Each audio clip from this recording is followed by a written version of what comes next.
itu dengan yang setara dengan mereka atau dengan bawahan. Partisipasi pemimpin dalam public life bergantung pada public relation.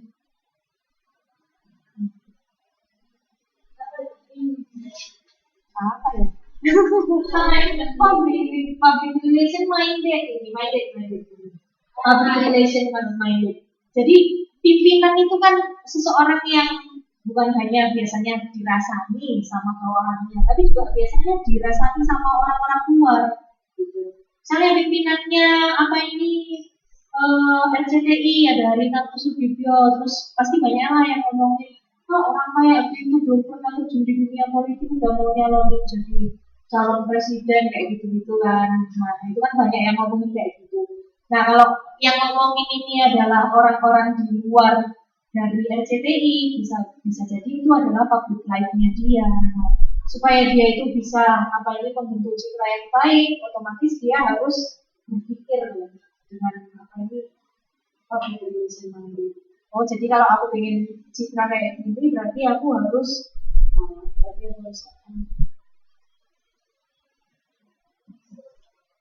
kemudian pendekatan strategi dan perencanaan.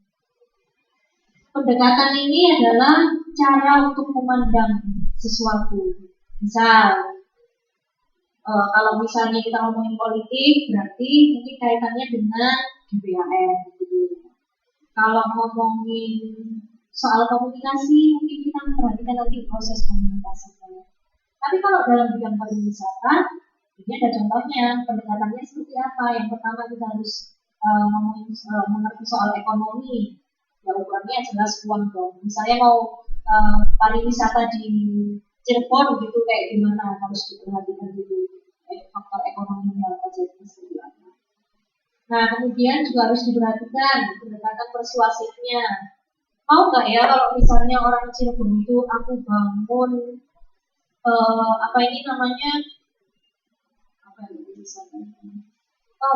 pariwisata geopark kayak di Yenliu di Taipei gitu. Kira-kira mereka mau nggak ya? Mau datang nggak ya? Mau banget. Tapi gini, tiket masuknya 100.000, mau nggak ya? Nah itu yang repot ya. Nah intinya itu harus diperkirakan dulu. Misalnya itu memungkinkan, ya berarti kita yang harus kerja keras untuk mempersuasi audiensnya. Kemudian dari politisnya kayak gimana? Jangan sampai kita mau mengadakan tapi dari sisi peraturan pemerintah ternyata nggak cocok. Nggak boleh kita membangun geopark di situ, karena itu tanah cagar budaya misalnya. Kemudian untuk menghindari frustasi dan kegagalan, sasaran perencanaan itu harus realistis. Ini kaitannya sama fleksibel tadi ya. Jadi ya bolehlah kita punya rencana yang muluk-muluk, tapi terus tetap harus realistis. Itu supaya menjaga kita nggak frustasi juga dan mencegah terjadinya kegagalan. Nah, berikutnya tujuan untuk komunikasi yang dilakukan oleh Humas bertujuan untuk mendapatkan pengertian, dukungan, dan partisipasi aktif dari semua pihak. Ini ada yang namanya konvergensi, teori konvergensi dari Insight dan Strength. Ada yang bisa jelasin nggak teori konvergensi ini? Kan kalau konvergen itu biasanya itu digabung jadi satu, ada hubungannya sama integrasi. Konvergensi. Teori ini pendekatan ilmiah, kita dengan pendekatan ilmiah di teori konvergensi. Ada yang bisa jelasin nggak?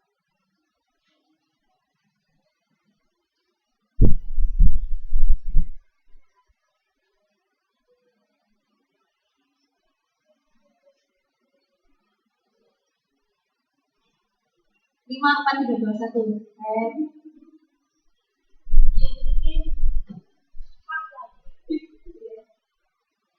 Oh, wajibnya.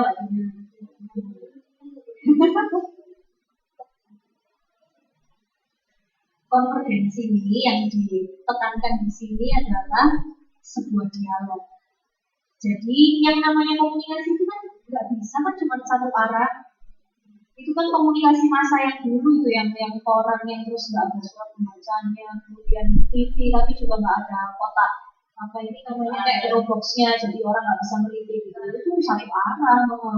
Nah, tapi kalau yang di sini yang ada di teori konvergensi ini menekankan dengan adanya dialog. Yang namanya dialog itu gimana sih? Ya berarti nggak satu arah, harus ada dua arah gitu. Saya berdialog dengan mbak-mbak yang ada di sini gitu. Jadi nggak hanya dari segi internalnya, tapi eksternalnya juga. Itu yang dimaksud ya. Bukan monolog intinya kalau di sini disebutkan. Nah, terus komunikasi yang dialog itu biasanya ada apanya? Biasanya ditandai dengan beberapa ciri di sini. Pertama, presentness, berarti maksudnya ada kehadiran dari orang-orangnya. Kemudian autentik, nggak menjiplak gitu. Kemudian inclusion atau apa ini namanya pencantuman, confirmation, spirit of mutual equality. Jadi kalau bisa kita itu memposisikan sama dan supportive psychological climate ini iklim ya, berarti iklim yang mendukung dalam berkomunikasi itu kalau bisa membangun iklim yang mendukung. Komunikasinya sehat, komunikasinya lancar, dialognya juga lancar. Nah, seperti yang sering saya katakan bahwa komunikasi ini proses yang lingkar ya. Nggak cuma berhenti nanti di akhir di komunikan, tapi nanti pada akhirnya karena ada feedback, komunikan itu pasti balik ke komunikator lagi. Nah, itulah kenapa kalau di sini istilahnya itu bukan hanya komunikator, tapi juga ada partisipan. Ya, nah ini saya tulis di sini ada dua partisipan yang berusaha untuk mencapai pengertian bersama dengan cara dialog itu lagi. Nanti akhirnya muter. Jadi nggak cuma saya yang sebagai komunikator ngomong ke mbak-mbak, tapi mbak juga ngomong ke saya, bisa juga sebagai komunikator karena mbak yang menyampaikan pesan dan akhirnya kita berdua disebut sebagai partisipan. Nah, Roger dan Ronnie Adelaria ini mengemukakan bahwa komunikasi konvergen ini untuk mengubah kondisi struktur masyarakat tingkat makro atau nasional, tapi juga untuk mikro atau komunitas. Jadi nggak cuma untuk tingkat nasional aja, tapi tingkat di bawahnya seperti mikro atau komunitas juga bisa. Nah ini masih dalam pendekatan ilmiah tahun 1970 ada alternatif wawasan pembangunan yang top down. Dengan adanya top down ini tadi akan mendorong partisipasi di yang ketiga. Yang dimaksud pembangunan top down tahu nggak? Kan tadi saya menyebutkan ada top down manajemen, apa ini yang tadi perencanaan itu. Kalau misalnya top down yang di sini, wawasan pembangunan top down gimana? Ya intinya disesuaikan dengan ininya aja yang apa ini kosakatanya aja. Kalau top berarti atas dan bawah berarti antara yang kalau karena di sini adalah negara-negara di dunia ya, berarti yang top itu adalah negara dunia pertama yang maksudnya yang maju gitu kayak Amerika, Eropa, Jepang gitu juga. Nah yang down ini juga yang apa ini yang seperti ini pasti sebenarnya yang lebih ini lagi sebenarnya kalau bisa terbelakang atau bisa berkembang gitu. Nah, gitu. Dengan adanya apa ini pembangunan yang top down, jadi maksudnya ada dialog di antara kedua belah itu tadi akan mendorong partisipasi di dunia ketiga. Dunia ketiganya jadi muncul gitu, terus perekonomiannya jadi terangkat. Jadi wow, sangat tiga.